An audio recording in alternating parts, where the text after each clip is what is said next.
Repetitive and boring, two words that are on the thumbnail, and it is a bit of clickbait, but sure look, you're in now, your foot's through the door, you might as well stay. Mario Kart DS, I paid £1 for this. Would you believe £1 off a lady off Vinted? She actually sold me a few games, and it came to like £4 or £5, but what an absolute steal. There's not much games you can get for £1. There's not much anything you can get for £1 these days. Plastic bag will probably cost you £1 or over £1. You can't even get milk for £1 actually. Milk's like £1.50 now. No, £1.80. But anyway, in this video I'm going to be talking about Mario Kart DS and how my prejudgments were wrong, and how I came into this game judging the book by its cover, and how I've completely been turned around. If you're new here, subscribe, like, comment if you like gaming and books, and I hope you enjoyed the video. So when I say I judged the book by its cover, I really did. Because when I used to think about this game, I used to think of it as a game for children. A game that required no skill and anybody could play it. You could actually play it while watching something in the background. That's how little you would have to think about when you play it.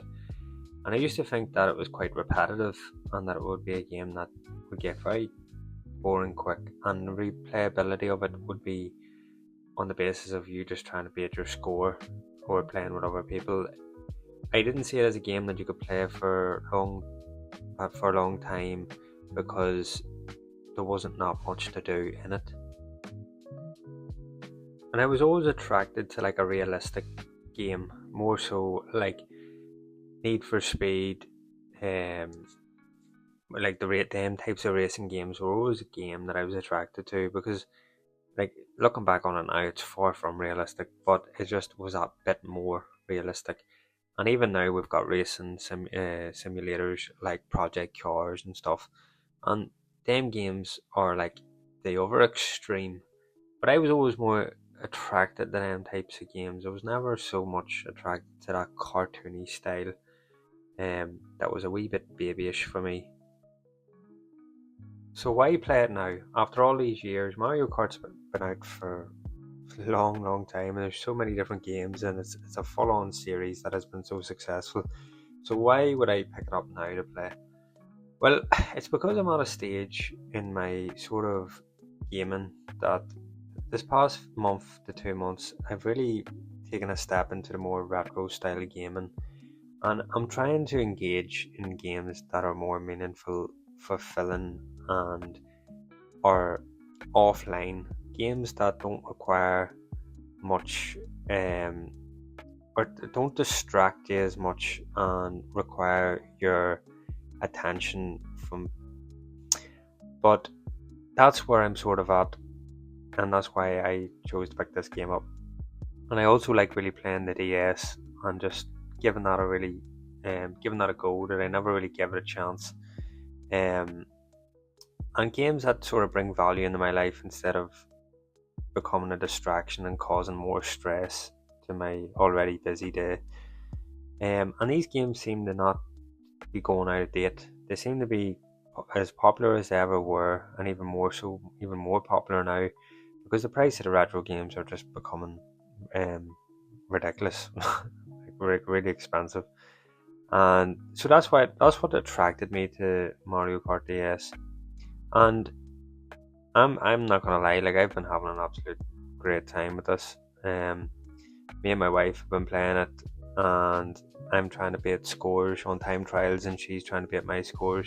She's got a few, I've got a few, and then you look at the world record that is held by like an 11-year-old fella, and he's got like 1 minute 11 seconds on 8-figure circuit, and I'm sitting here with 1 minute 39, and I don't know where them over 20 seconds, I don't know where he's finding them, but hats off to him. And yeah, I'm just having a great time. We're having a great time. Last night, for example, we played it in bed before trying to go to sleep, and there was one more attempt, and yeah, we're having a great time with it. And what I found with my experience with this game is it did shock me in terms of the replayability. I said to you that the replayability was going to be a problem, or what I thought was a problem. It actually wasn't. You can replay this game and try to beat your own scores and try to get all the triple stars, and then you've got all the wee missions that are, that are engaging and fun. And trying to get 3 stars is actually really, really hard. Even trying to get 1 star, I found, is really hard. Like, I'm going through the 50cc class at the minute, or not the 50, the 100, sorry, and I'm trying to get stars, and I can barely even get first place. I'm actually like terrible at this game, and this game is really, really humbling me. And I seen the other characters actually like doing lots of drifting, and I was like, "Is drifting surely doesn't make you go faster?" And then I went down a rabbit hole on ChatGPT and was like, snaking, whatever that is, and drifting mini turbos, and then I was like, "Oh my god, this game is actually like deep. There's a lot into this game that I didn't realize it was a thing." And yeah, and see, trying to practice and get better at that has been a really good experience. It's been quite fun. What I really like about this game is as well is it's not trying to be anything else. It's literally a go-kart game. Like, it's not trying to be anything but a fun racing game. And I've learned to really appreciate that about this game. And it's quite fun in terms of um like most games nowadays are trying to be too much. It's trying to like have their fingers in every pie, and it's hard to find a game that is actually trying to just be really, really good or make it a real fun experience in one avenue. Like, most games are open world now, and when I think about this, I think about like Gears of War. Gears of War is just a like find cover, shoot, lob a grenade. You know, it did that so well. Where and it sort of reminded me of a game where, like, when a game tries to do one thing or two things really well and sticks with that and tries to not fit or go down another path, it can be a lot more engaging for the player, and that's what I found as well. And playing this game on the DS was really, really fun. Like, the DS console is such a sturdy wee console. It's great. It feels great in the hands. I will admit I struggled with no analog stick, but I'm used to it now. And actually, going back and forth to the Switch from the DS has been weird. I'm not used to having no joystick and then having a joystick. But the DS is a solid console, and I'm really excited to play more games on it. And see, knowing that I paid £1 for this game, it's just been like every single penny for value. It's like mind blowing. It's like I can go and play this game for years, and it literally cost me absolutely nothing.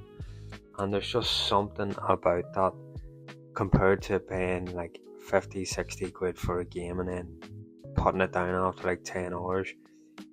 There's something about when you know that you've got a good deal on a game that you feel obliged to play it, and you feel obliged to get the most out of it, to drag the most value out of this wee thing that you paid £1 for.